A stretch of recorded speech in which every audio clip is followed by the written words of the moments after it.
Have you ever come across this kind of error while surfing on the internet? It may be that the web page you're trying to access has been censored.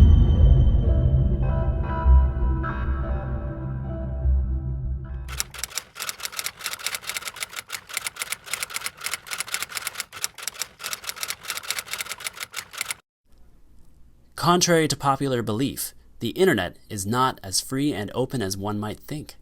All of our activity on the internet passes through the hands of private corporations, and they decide what you can say or see on the internet.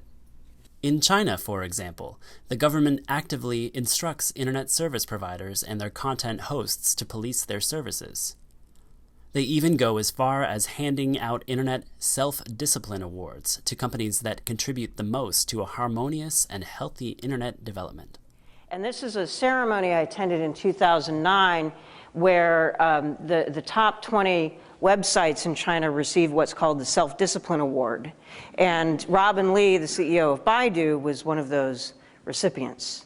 And so this is one of the features of Chinese internet censorship and surveillance, that it's actually carried out primarily by private sector companies, and that the companies that run China's internet services and platforms are acting as an extension of state power. It may not surprise you that this kind of censorship takes place in authoritarian regimes, but similar kinds of censorship can also occur in Western democracies. For many, it began with China. That was the most public example. That was the place where the companies had been named and shamed and otherwise publicly taken to task.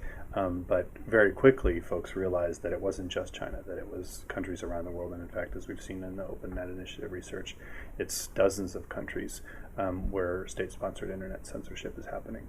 And it's not just authoritarian regimes, but it's in fact democratic Western regimes. Internet service providers around the world receive many requests from Western governments to block or remove content. In 2010, Google started releasing data about the requests they receive and how often they comply.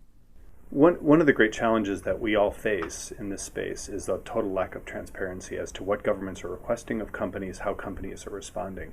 And much to its credit, Google has released information about the government requests it receives for takedowns and made that public on a country-by-country basis, not quite in real time, but in fairly real time. And that's a really remarkable step in giving us all a window into the challenges that particular companies are faced to address with the requests they get from governments.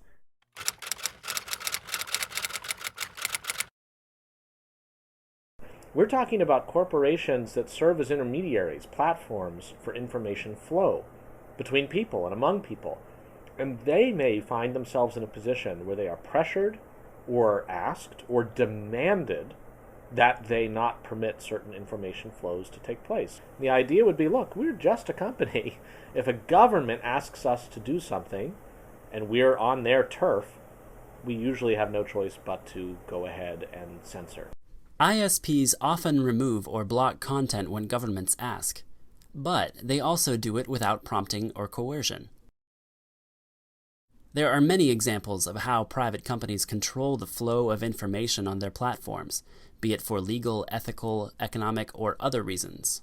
Shortly after the so-called slut walks against male chauvinism in Brazil, it was reported that Facebook had removed pictures of the protest including bare-chested women. These images have since been deleted by Facebook for violating the Declaration of Rights and Responsibilities, as outlined by the online service. Flickr as well was caught removing content. In early 2011, Hossam El-Hamalawi discovered that Flickr deleted his uploaded photos of police officers from Egypt's state security force. He later learned that this happened because the pictures were taken by someone else, a violation of the site's community rules. Apple is also known for the severe control they exercise over their App Store. At its launch in 2008, Steve Jobs announced that the platform isn't open to every app, for a variety of reasons. Will there be limitations? Of course. There are going to be some apps that we're not going to distribute. The ambiguous unforeseen, in particular, gives Apple a free hand to filter as they see fit. Somebody came up with a baby shaking game on the iPhone. and offered it up in the store, and then a bunch of people said shaken baby syndrome is a serious problem. Apple, do the right thing, get rid of it. And Apple got rid of it. And I think that can be pretty dangerous, because now you've got highly risk-averse companies, like on the margin. What do they need this kind of pressure for? And they'll get rid of not just shaken baby, but as happened with Apple, they got rid of an app that was simply a countdown to the end of George W. Bush's presidential term. That's all it was a timer called Freedom Time, to counting down to the end of an era, and instead of era. They didn't allow the app because they don't want to get in the crossfire. And that's dangerous for a healthy society. In short, people often look at the internet as a free and open public space. The reality, however, is that the vast majority of online space is privately owned.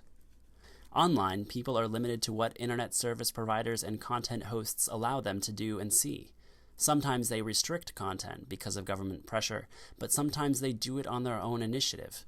We need to be aware that censorship is not just something that happens in authoritarian regimes, but actually occurs all over the world.